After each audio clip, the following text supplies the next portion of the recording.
Salam yoldaşlar, Hədəf Quizdən növbəti suallarımıza baxırıq. Mövzumuz bərk cismin və mayələrin xassəsidir. 1. Maddənin bərk halına uyğun münasibəti göstərin deyir. Burada əgər kinetik enerji, molekulyar kinetik enerji potensial enerjidən çox-çox böyük olarsa, yəni potensial enerji kinetikdən çox-çox böyük olarsa, bu zaman maddə bərk hala malik olur. Yəni bərkdə potensial enerjinin modulu kinetik enerjidən çox-çox böyükdür. Mayedə potensial enerjinin modulu təxminən kinetik enerjiyə, molekulyar kinetik enerjisinə bərabərdir. Qazlarda isə potensial enerjinin modulu molekulların orta kinetik enerjisindən çox-çox kiçik olur. Burada sadəcə bu çox-çox kiçik və yaxud çox-çox böyük göstərməliyik. Yəni B variantını özümüz üçün qeyd elədik. 1-ə B. Burada da bunu belə göstərə bilərik. Çox-çox kiçik, digərləri qalsın. Bəli. Bu da təxmini bərabərlik. 5. Kənar bucaq alfa bərabər 180 dərəcə olarsa maye. Kənar bucaq 0 dərəcə olduqda tam ısladan olur. 180 dərəcə olduqda isə tam ıslatmayan olur. Yəni 5-də cavabımız olacaq B variantı.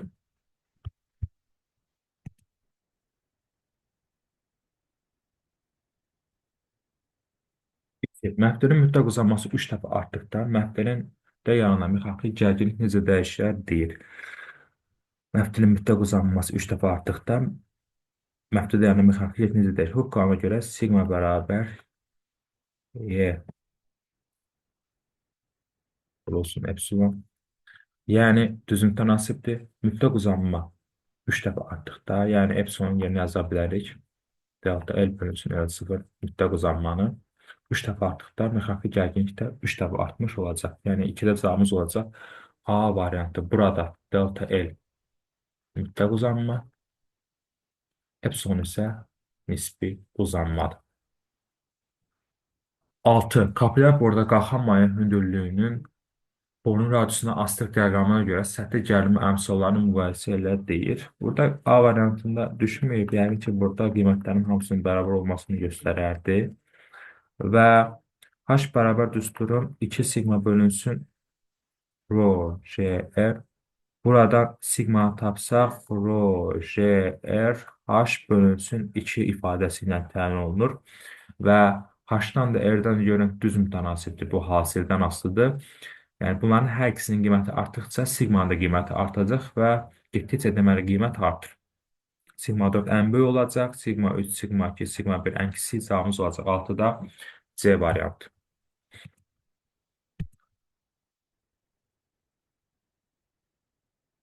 Sonra 3-də hansı halda maddənin aqrət halının dəyişməsi baş verir deyir. Yəni mayədən bərkə, bərkdən qaza, qazdan bərkə, bərkdən mayəyə keçir. Yəni maye bərk və qaz hallarında biri digərinə çevrilir demək istəyir.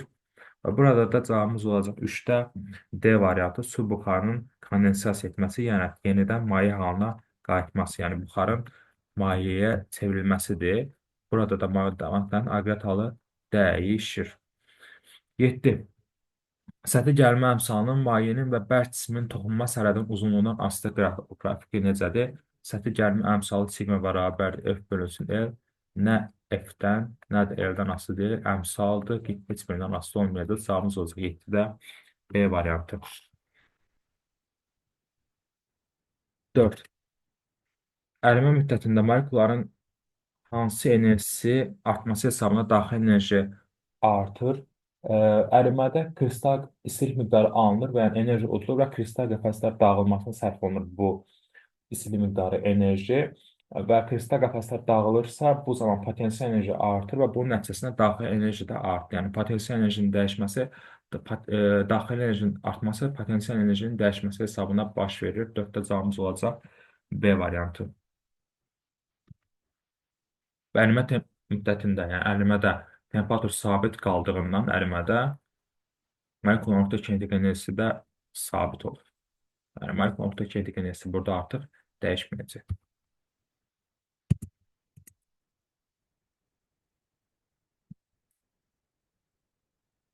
8 maye səthinə toxunan boyuca yönələn və səthin sahəsini endirməyə çalışan qüvvə səthi gəlmə qüvvəsi adlanır. Qaydamız. 12. Amorf maddələrin ərimə temperaturları hansı amillərdən asılıdır? Amorf maddələrdə ərimə temperaturları olmur. Müəyyən ərimə intervalında, yəni temperatur intervalında əyir. Sabit bir qiyməti olmur. 12-də cavabımız olacaq Y variantı. 9. Xüsusi yanmasının yanacağın kütləsinin asitə qrafiki xüsusi deyir. Yəni xüsusi yanmasılığı Q bərabərdir Q bölünsün M, nə böyük Q-dan yanma istiliyindən, nə də kütlədən asılı deyil. Cavabımız olacaq 9-da B variantı. 13. Kütləsi 5 olan daş kömürün 20% yanan zaman neçə meqacol isti miqdarı ayrılır? Əvvəlcə biz burada nə qədər yandırdığımız kütlələri tapmalıyıq. Yəni 5 kilonun 20%-ni yandırmışıq. 5-i vuracağım 20-nə, böləcəm 100-ə. Bu bizə verəcək 1 kilo. Deməli, mənim yandırdığım kütlə, yanacağım kütləsi 1 kilodur. Bu zaman istili miqdarını tapsaq, Q bərabər Q vurulsun M. Yəni, xüsusi yanma istiliyini 3 vur 10 üstü 7-ni vuracağım kütlənin qiymətindən 1-ə. Elə olduğu kimi qalacaq və meqacolla ifadə edəcək 30 vur 10 üstü 6. 10 üstü 6 mega olduğundan 30 megacol qiymətini almış olacaq. Davam edək.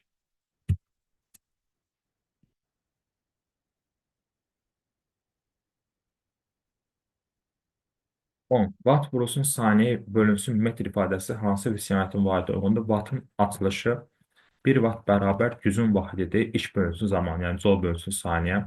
Bunun yerinə təzədən qoysaq, jol bölünsün saniyə. Vurulacaq ifadədə görürəm ki, saniyə bölünəcək metrə. Saniyələr ixtisar gedir, qalır jol bölünsün metr.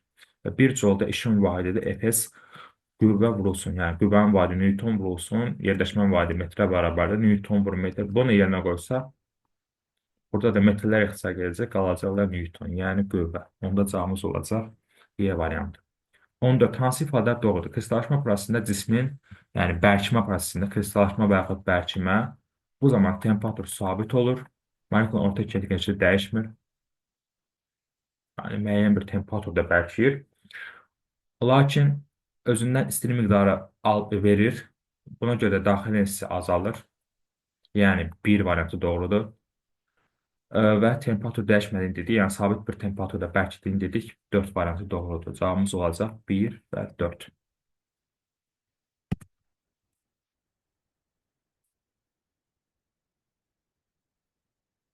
Gəldik son suallara.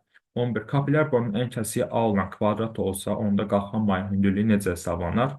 Qalxan mayın hündürlüyü bərabərdir. H bərabər 2 sigma bölünsün rho JR və yaxud 4 sigma bölünsün rho JD. Bu xüsusi haldır. Burada artıq kvadrat olsa, diametr ilə tərəfə bərabər olur A-ya. Buna görə də düsturum olacaq 4 sigma bölünsün rho JA.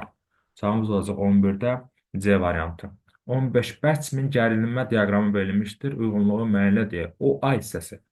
OA hissəsində artıq Hukkanın ödənilə bildiyi intervala uyğundur. Yəni, Hukkanın ödənildiyi intervala uyğundur. Bir də cavabımız olacaq C variantı. B nöqtəsi deyir, sırf B nöqtəsi. B nöqtəsi elastik həddinə uyğundur. A variantı. Və YK hissəsi deyir, artıq bu YK hissəsi burada artıq möhkəmlik həddidir Y nöqtəsində və YK hissəsində artıq kövrəklik baş verir. Artıq möhkəmlikdən çıxdı, kövrəklik baş verir. Cavabımız olacaq 3-də Y variantı.